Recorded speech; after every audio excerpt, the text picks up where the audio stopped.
bringing news that matters to you. You're watching the Bahamas Tonight Northern Edition. Welcome back. Executives of the Grand Bahama Children's Home announcing plans to celebrate a major milestone. Over the past 4 decades, the home has taken care of over 4,000 children from across the northern Bahamas. As the home prepares to mark the occasion, executives say they want to educate the public on the home's rich history. Megan Shepard reports. This November, the Grand Bahama Children's Home will celebrate 40 years of rich history on Grand Bahama. In recognition of this milestone, the committee plans to highlight and recognize the many committed persons who, through their dedication since 1977, have made this home a reality. Executive board member of the home, Leslie Baptista, says that since the inception, the home has assisted over 4,000 children. The Grand Bahama Children's Home has been providing 24-hour-a-day, 7-day-a-week care for abused, abandoned, and neglected children in our Grand Bahama community.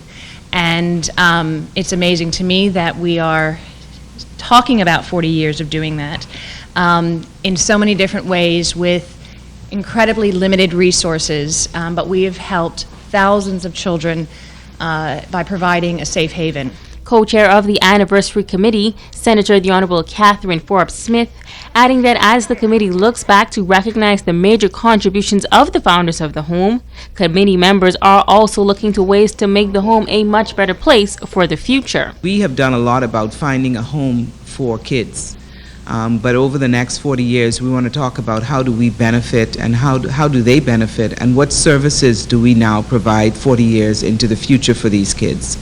And so while we have done a wonderful job of providing a home, there are a lot of needs that we now need to focus on in terms of resources for the kids, how we do assessments when the kids come to the home. And so we're looking for the support now of professionals like child psychologists and other resources so that we can actually take the kids to where they need to be and making them really promising citizens in our country. This November 4th, a special gala banquet will be held under the patronage of the nation's Prime Minister, the Honorable Dr. Hubert Minnis, and Mistress Pat Minnis. Forbes Smith says that funds gathered will go toward the daily running of the home.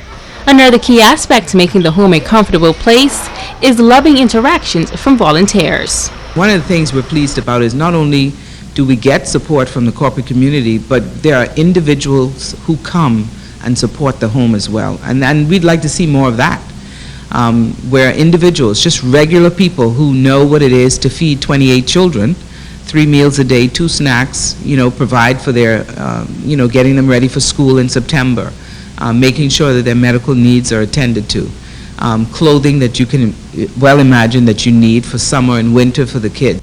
Megan Shepard, ZNS Network News. In other news, the West Grand Bahama Youth Development Association hosted a youth workers leadership workshop at the Mount Zion Baptist Church in 8 Mile Walk over the weekend. Founder of Faith Mission youth social worker Reverend Randy Wells out of Texas was the guest speaker, sharing best practices that he has seen work positively in the lives of youth, with various youth leaders of Grand Bahama to follow. The same dynamics that are going on in the U.S. are going on here in West Grand Bahama. You have young people who are disenfranchised, who are losing hope, who are engaging in behavior that's not positive behavior. And we have to, as the churches, we have to be, as the community people, be able to inspire hope in our young people. So just sharing best practice strategies, talking about what we can do to strengthen our churches and our organizations that work with our young people in the community, because the young people are our future. Members of the West Grand Bahama Youth Development Association, Rashad Ahmad, found Wells' presentation at the workshop beneficial to local leaders. He hopes they would be able to use the advice to produce a healthy youth environment throughout the island.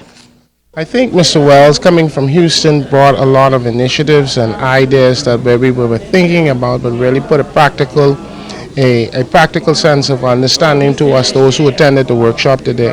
I think that they were innovative, and those things that he spoke about, I think many of the members here would be able to take it back and be able to implement them in various communities. So I'm excited about that. And now it is time to ask the doctor.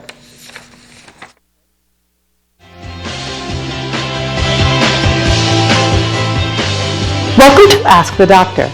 Recently I received a very simple question from Trevor who asked, where can I get a complete physical in Grand Bahama? This is a great question and it helps me to introduce the very important subject of men's health. First of all, Trevor, you can make an appointment with a doctor who practices family medicine anywhere in Grand Bahama. Alternatively, you can contact your community clinic and make an appointment for a complete physical examination with the family medicine doctor practicing there. I would like to commend you for being proactive about your health, which unfortunately is not something Bahamian men often do. 70% of deaths in the Bahamas are considered preventable. That means if the person had made different lifestyle choices, they most likely would have not died. It is now recommended that men begin getting regular health checkups beginning at age 20.